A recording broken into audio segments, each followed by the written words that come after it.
Քո մտածելու կարողությունն ամեն վայրկյան վտանգի տակ է։ Պատահել է, երբ հերթի մեջ կանգնած տեսնում ես, որ բոլորը նայում են ձախ կամ վերև։ Նման դեպքերում մենք էլ միանգամից նայում ենք այն ուղղությամբ, որտեղ նայում են բոլորը։ Մենք շարունակում ենք անել այն, ինչ բոլորն են անում, ու սա մարդկային բնազդ է, որը ցավոք դարձել է 21-րդ դարի ամենավտանգավոր համաճարակը աշխարհում։ Հիմա կհամոզվեք, թե ինչպես են բոլորից դեգրադացնում ու ստիպում նայել ոչ այն կողմ, ուր պետք է։ Դա հավաքական համընդհանուր դեգրադացում է, որի մասնիկն ենք մենք ինքներս։ Մեխանիզմ, որը բանական մարդկանց վերածում է կառավարվող զանգվածի։ Մեր օրերում կրթությունը հասանելի է ավելի շատ, ավելի մեծ ծավալով ու հոսքով, քան եղել է երբևէ։ Տարբեր սոցհարթակներով ու ինտերնետային կայքերով հնարավոր է ստանալ ցանկացած մասնագիտական տեղեկություն, երբեմն նույնիսկ մասնագիտանալ դրանցում շատ արագ, առանց տարիներ սովորելու ստանալ ահռելի ծավալի գիտելիք։ Սակայն վերացել է շատ ավելի արժեքավոր մի բան՝ այդ ստացած գիտելիքն ու ինտելեկտն օգտագործելու ցանկությունը։ Եվ ավելի վատը,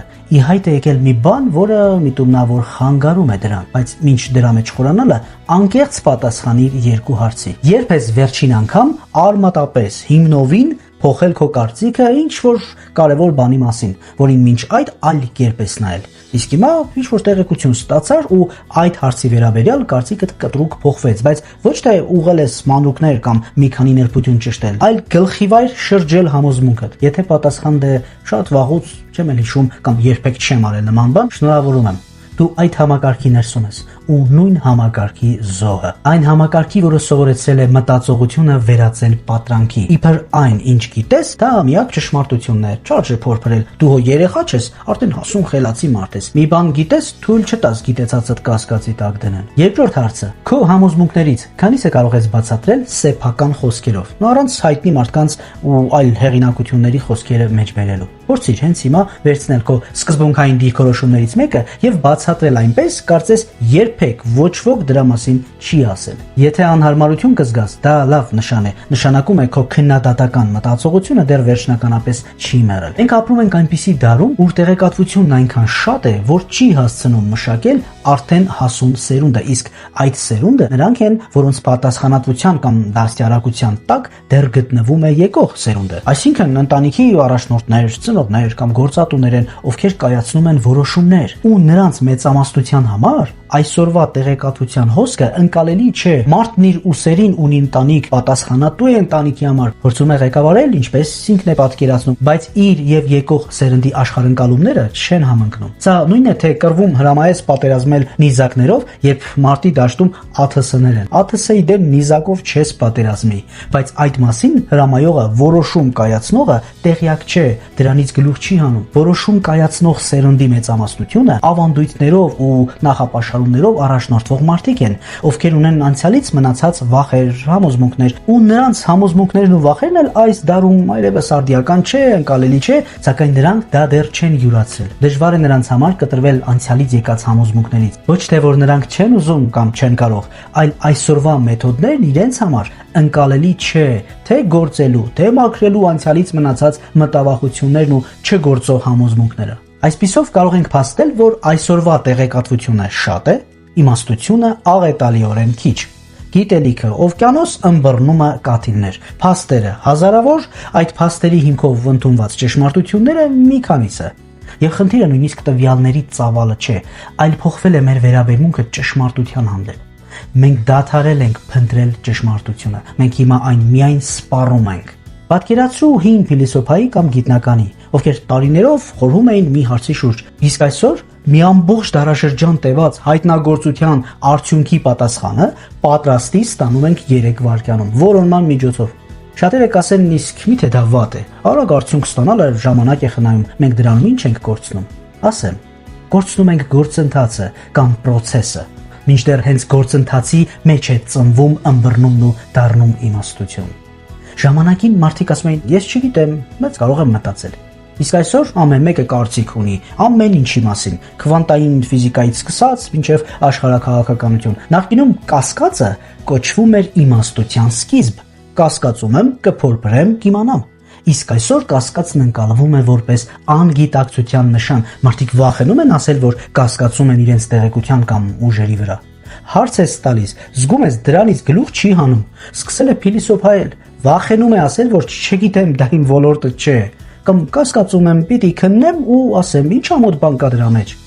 Նախկինում կասկածն իմաստության սկիզբ էր, իսկ այսօր ամոթ ու ամոթանք։ Ասում են կարևորն արագությունն է, լավ չէ որ առանց երկար քննելու պատասխանները ստանում ենք շատ արագ։ Արագությունը լավ է, բայց մրցույթի մեջ, ընդ որում երբ դարձյալ հմուտ ու իմաստուն ես քո գործում, այդ հմտությանն արագություն գումարելը օգնում է գնալ դեպի հաղթանակ։ Բայց մենք ոչ թե խոսում ենք հմտությանն արագություն գումարելուց, այլ հմտությունը արագության հետ փոխանակելուց։ Մենք գիտելիքի խորությունը փոխարինեցինք արագությամբ, իմաստությունը տեղեկացվածությամբ, մտորումները արձագանքի քանակով։ Ասում են, ինչու երկար մտածեմ, սպասի տեսնեմ մտքերիցս որն է ավելի շատ դիտում ու լայք հավաքում, դա էլ կլինի ճշմարիտ։ Իսկ ինչ պատահեց մեր մտածողությանը։ Ինչպես հասանք այս վիճակին եւ ամենակարևորը, կարող ենք արդյոք շտկել դա։ Խնդրի լուծման ուղիղ նայելու համար պետք է մտնենք մարդու հոգեբանության ամենամութ անկյունները, այնտեղ որտեղ նստած են մեր վախերն ու թուլությունները, որովհետև հավաքական հիմարությունը պատահականություն չէ, այլ մտածված, մշակված համակարգ, որը օգտագործում է մեր հիմնական բնազդներն ու դրանով կառավարում մեզ։ Քննադատական մտածողության կորստի առաջին ու ամենախորը պատճառը անգիտության հարմարավետությունն է։ Տեսեք, անգետ լինելը հարմար է մեր ուղեղին։ Գիտեք ինչու։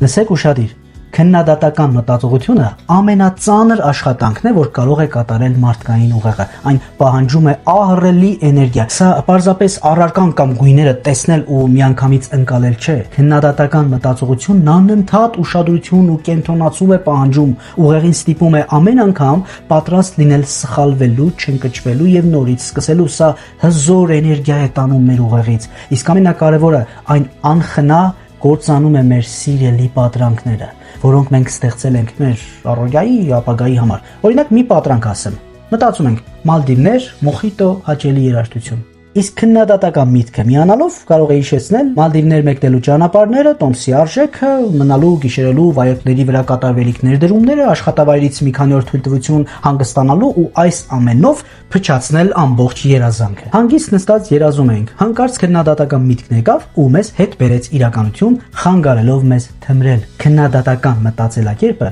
կյանքը դարձնում է պարզ ու կանխատեսելի, երբ դու հասկանում ես ինչը ինչից հետո կարող է լինել, ժամը քանիսին, ինչ արժեքով, քանի անգամ լինել կամ չլինել, իսկ պատրանքներում ամեն բան արևոտ է, պայծառ առանց բարդությունների։ Բնականաբար պատրանքն ուղեղից էներգիա չի տանում, սա ուղեղի թմրած վիճակն է։ Ինչ էներգիա է պետք նայել բնության կամ Մալդիվների նկարին ու պատկերացնել մեզ այնտեղ քայլելիս։ Զերո էներգիա։ Ցանկացած թերի կրթությամբ մարդ այն կարող է անել։ Իսկ երբ սկսում ես քննադատական մտածել, մտքում տեղի են ունենում ցավոտ բացահայտումներ, որ Մալդիվներ գնալը 1 րոպեի բան չէ, ու սկսում ես նկատել, որ քո մյուս շատ համոզմունքներ էլ հիմնված չէին փաստերի ու տրամաբանության վրա։ Դրանք միայն զգացմունքներ են, ավանդական համոզմունքներ եւ նախապաշարումներ։ Հանկարծ իմանում ես, որ մարդիկ ում հիմար էիր համարում, որովհետեւ լրատվությունն այդպես էր ներկայացել, իրականում խելացի են, հաջողակ կյանքում մեծ բաների են հասել ու կարող են ինչ-որ կարևոր հարցում ճիշտ լինել։ Ու ընդհակառակը, նրանք ում դու պաշտում էիր, կարող է պարզվել, որ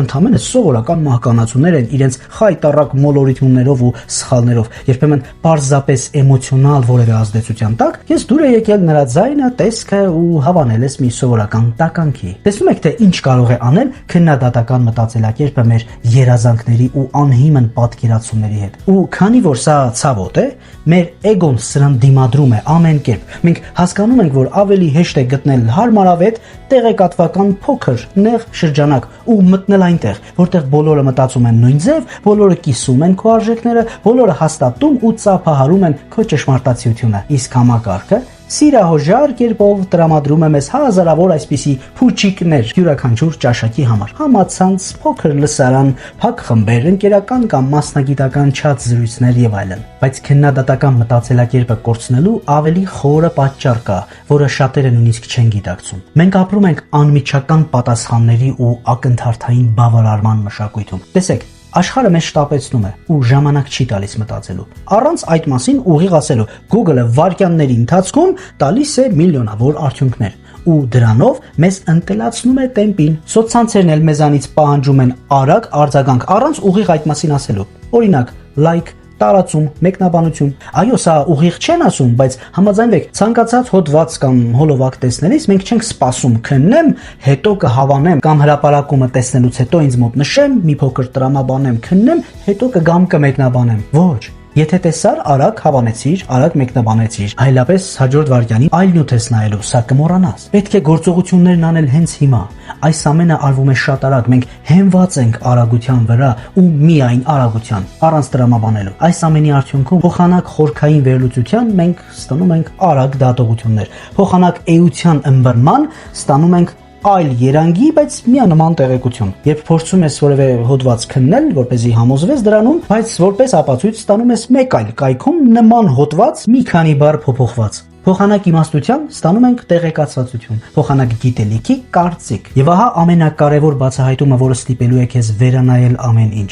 Համակարգը ոչ միայն թույլ է տալիս մեզ չմտածել, այլ այն ակտիվորեն պարգևատրում է չմտածելու համար։ Նայիր սոցցանցային բոլոր ալգորիթմերին, որոնք կառավարում են մեր տեղեկատվական սպառումը։ Ինչին են դրանք խրախուսում։ Արագ էմոցիոնալ արձագանքին, բովանդակություն, որը չի ստիպում մտածել։ Կադրերը նայում ենք, էմոցիոնալ հավանում, իսկ համակարգը հասկանում է, եթե շատ են հավանել առանց մտածելու, ուրեմն պետք է շատ տարածել։ Այն գրառումը, որը ստիպում է մտածել, անհամեմատ ավելի քիչ լայքեր կամ դիտումների է արժանանում, քան դեգրադացնող խորովակները, որոնք հաստատում են մեր նախապաշարումներն ու ցույց տալիս, որ առանց մտածելու ապրելը լավ էլ հետաքրքրում է մեծամասնությանը։ Նման մի հիմարություն անելով դու էլ կարող ես հայտնի լինել։ Խորը հոդվածը պարտվում է սենսացիոն մեկ վերնագրին, նրբերանգներով լի դիրքորոշումը կորչում է տափակ ու կատեգորիկ դատողությունների ծովում։ Կրթական համակարգը բոլոր մակարդակներում սովորեցնում է վերարտադրել ճիշտ պատասխաններ, ոչ թե տալ ճիշտ հարցեր։ Մեդիան մեզ տալիս է պատրաստի մեկնաբանություններ,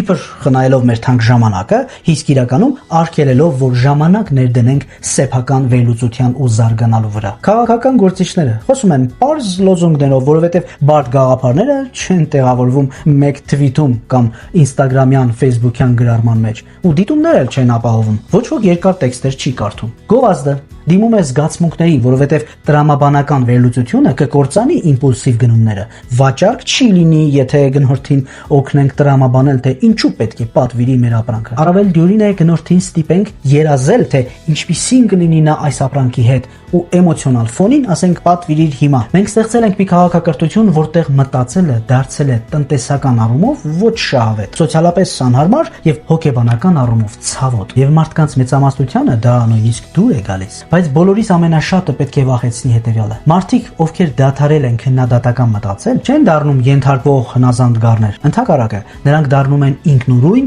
որոշում կայացնողներ, բայց կանխատեսելի որոշում կայացնողներ։ Այսինքն դու ազատ ես որոշում կայացնելու մեջ, բայց նախքան քո որոշում կայացնելը ովքեր պետք է արդեն գիտեն, թե ինչ որոշում ես կայացնելու, դու կանխատեսելի ես, որովհետև համակարգը գիտի ինչ ասվում է, այն էլ ընդունվում է առանց երկար բարակ մտածելու ու արվում, իսկ մարդու կանխատեսելիությունը նրան կառավարելու ամենահարմար ու կարևոր լծակն է։ Եթե դու գիտես, թե ինչպես կարձագանքի մարդը որևէ երևույթի, կարող ես դրանից օգտվել, եթե հասկանում ես նրա վախերը, նախապաշարումները, ցանկությունները, կարող ես մանիպուլացնել հենց դրանով ու նա կանի այն, ինչ դու ես ուզում։ Ժամանակակից մանիպուլյատորները, սկսած քաղաքական գործիչներից մինչև մարքետոլոգներ, սա շատ լավ գիտեն։ Նրանք կարիք չունեն քեզ համոզել, որ դու հավատաս իրենց։ Բավական է սեղմել ճիշտ էմոցիոնալ կոճակը ու վերջ, դու նրանց ձեռքում ես։ Քաղաքական գործիչներն այլևս չեն բացատրում իրենց ծրագրերը։ Նրանք պարզապես ձևացնում են, որ ես ձեր ծոցից եմ ելել, դե գիտեք էլի, այն ինչը ձեզ է անհանգստացնում, նույնն էլ ինձ։ Դու հիշում ես քո խնդիրները, որոնք իդեպ բնավ նրան կարող էին չանհանգստացնել։ Իսկ նա պատմում է ոչ թե գործընթացը ինչ է անելու, այլ հեքիաթներ, թե ինչպիսին կլինի քո կյանքը այդ խնդիրները լուծելուց հետո։ Բրենդները չեն պատմում ապրանքի որակի մասին։ Նրանք վաճառում են ապրելակերպ, պատկանելություն որևէ խմբի, ստատուս, կարգավիճակ, որպեսզի դու քեզ հարուստների կամ հաղթողների խմբի անդամ զգաս։ Կարևոր չէ բրենդը քեզ պետք է թե ոչ։ Մեդիան չի տեղեկացնում չեզոք դիրքից, այն ձևավորում է հուզական վիճակներ, սթրես, վախ, զարմանք։ Քննադատական մտածողություն ունեցող մարդը ցանկացած կառավարման համակարգի մղձավանջն է, պատիժը։ Նա տալիս է անհարմար հարցեր, պահանջում է ապացույցներ, չի ենթարկվում էմոցիոնալ մանիպուլյացիաների։ Ահա թե ինչու է համակարգը մշակում նուրբ մեթոդներ, թե ինչպես կարող է մտածողներին վերածել հնազանդ զանգվածի։ Եվ ահա եկանք ամենասարսափելի պահին, երբ ձևացրած գիտելիքը դառնում է ավելի վտանգավոր, քան բացահայտ տգիտությունը։ Ավելի լավ է մարդն ընդուներ, որ տգետ է ու անտեղյակ, քան հիմա, որ այդ նույն տգետը ավելի վստահ է ձևացնում, որ ամեն բան գիտի, քան իրական գիտեցողը։ Վստահ տգետին ձայնի իրավունք ու պաշտոն է տրվում, որպեսզի ճնշի ու կառավարի անվստահ գիտունին։ Այսպիսի աշխարհում կարևոր է ոչ թե այն, ինչ ճիշտ է, այլ այն, ինչ վիրուսային է։ Ոչ թե այն, ինչ ապացուցված է, այլ այն, ինչը հաճոյանում է մեր էգոին։ Ոչ թե այն, ինչ իմաստալից է, այլ այն, ինչը մեզ միավորում է որևէ խմբի մեջ։ Մենք ապրում ենք հետ ճշմարտության դարաշրջանում, որտեղ գեղեցիկ մատուցված սուտը ընդունվում է որպես ճշմարտություն ու տարածվում է անհամեմատ ավելի արագ, քան իրական ու ամենապարզ ճշմարտությունը։ Մենք ապրում ենք մի դարաշրջանում, երբ մարդիկ պատրաստ են հավատալ ամենաաբսուրդ տեսություններին, եթե դրանք հաճոյանում են նրանց աշխարհայացքին, որտեղ փաստերի ստուգումը դարձել է քաղաքական գործիք։ Պատկերացնում եք այն, որ բոլորս պարտավոր ենք անել նախքան որևէ բանի հավատալը։ Մեր օրերում դա անում են միայն վերևներում, ու այն էլ ոչ թե խնդիրներ լուծելու, այլ մեզ կառավարելու համար։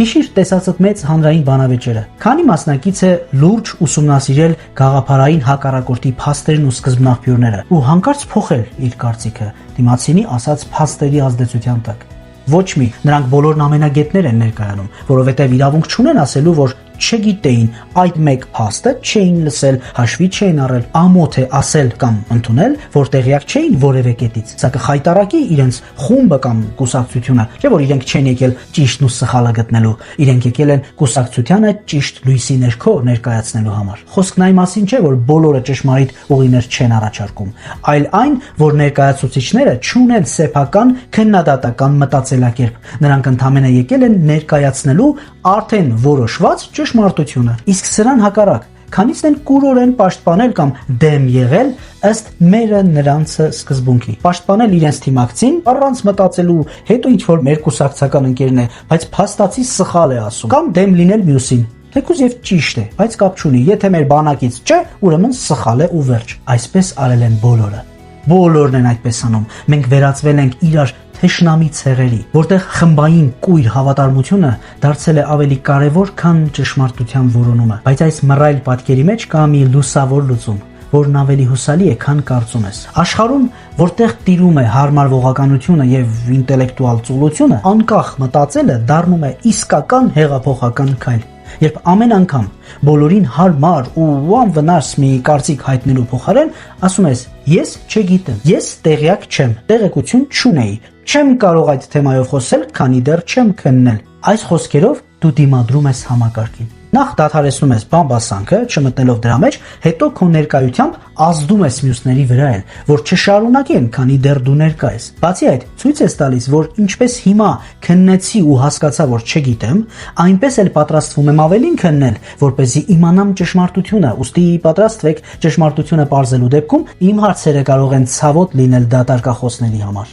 Ամեն անգամ, երբ ընդունում ես քո գաղափարական հակառակորդի ճշմարտացիությունը ինչ որ հարցում, դու պայթեցնում ես ամբողջային այդ կույր մտածողության տրամաբանությունը։ Ամեն անգամ, երբ դիմացինին հաճելի ու հարմար պատասխան տալու փոխարեն տալիս ես անհարմար հարց ու արթնացնում, սթափեցնում զրուցակցին, դու աշխարհին վերադարձնում ես մի փոքր կորած իմաստություն։ Ամեն անգամ, երբ կասկածում ես նրան, ինչը քեզ հաճելի էր հավատալ, դու ցուցաբերում ես ամենաբարձր աստիճանի մտավոր քաջություն։ Քննադատական մտածողությունը մեր ժամանակներում մարդ մնալու կարևորագույն մեթոդներից է։ Որքան շատ գիտենք, այնքան շատ կարևոր հարցեր կծնվեն մեր գլխում։ Իսկական իմաստությունը չափվում է ոչ թե քո տիրապետած պատասխանների քանակով, այլ այն հարցերով, որոնք կարող ես ձևակերպել։ Սոկրատեսին ճանաչեցին որպես ամենախելացի, ոչ թե նրա համար, որովհետև նա շատ բան գիտեր, ոչ, նա ինքն էր ասում, ես գիտեմ այն, որ ոչինչ չգիտեմ։ Նրան ընդունեցին, որովհետև նա մյուսներից ավելի լավ էր հասկանում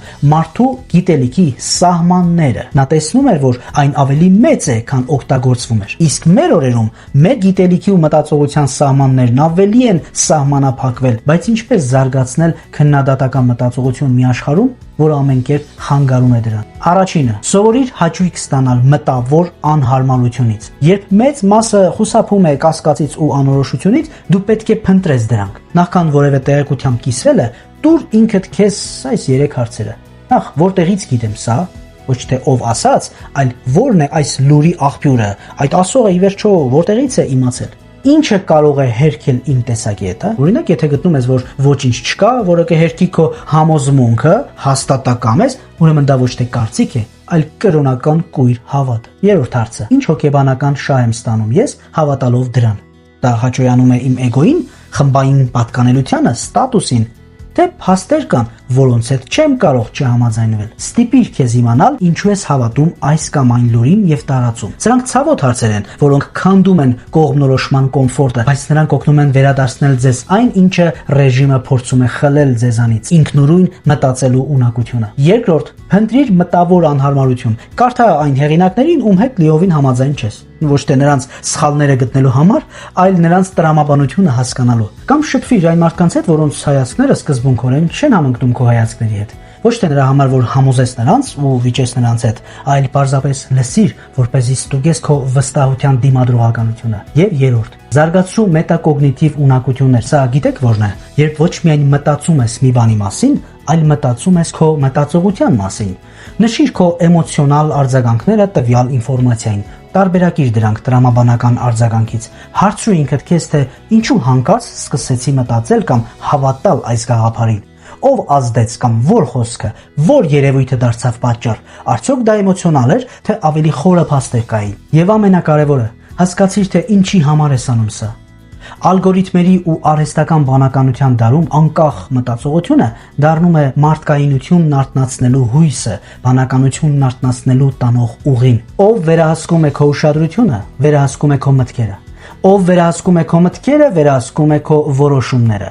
Ով վերահսկում է քո որոշումները, վերահսկում է քո կյանքը։ Քննադատական մտածողությունը այլևս մտավոր շքեղություն չէ, դա կյանքի պահպանման հմտություն է։ Հավաքական հիմարությունը հաղթում է հենց այն ժամանակ, երբ խելացի, կրթված մարդիկ դադարում են մտածել անհատապես եւ սկսում են մտածել որպես ամբողջ։ Բայց բավական է մեկ մարդ սկսի ճիշտ հարցեր տալ եւ համակարգը սկսում է խափանվել։ Պատմությունը գիտի բազմաթիվ օրինակներ, երբ մեկ քննադատական մտածող մարդը փոխել է իրադարձությունների ընթացքը, ոչ թե որովհետեւ նա ուներ գերմարդկային ունակություններ, այլ որովհետև նա չէր վախենում մտածել ինքնուրույն։ Հարցը ոչ թե այն է կարող ենք փոխել աշխարհը, այլ պատրաստ ենք սկսել մեր սեփական մտածողության փոփոխությունից, որովհետև աշխարհում, որտեղ մտածելը դարձել է անհարմար, յուրաքանչյուր անկեղծ մտածող մարդ ինքնաբերաբար դառնում է հեղափոխական, վտանգավոր կամ ոչ շահավետ։ Եվ այդ հեղափոխությունը սկսվում է ոչ թե հրապարակներում ու խորհրդարաններում, այլ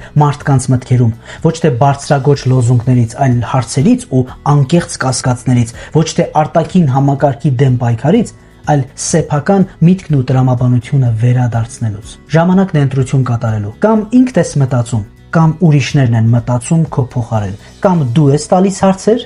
կամ քեզ են պարտադրում տալ պատասխաններ, կամ դու ես մնում մարդ, կամ դառնում ես ուրիշի համակարգի գործիք։ Երրորդ տարբերակ չկա, եւ ընտրելու ժամանակը հենց հիմա է։ Դու կարող ես։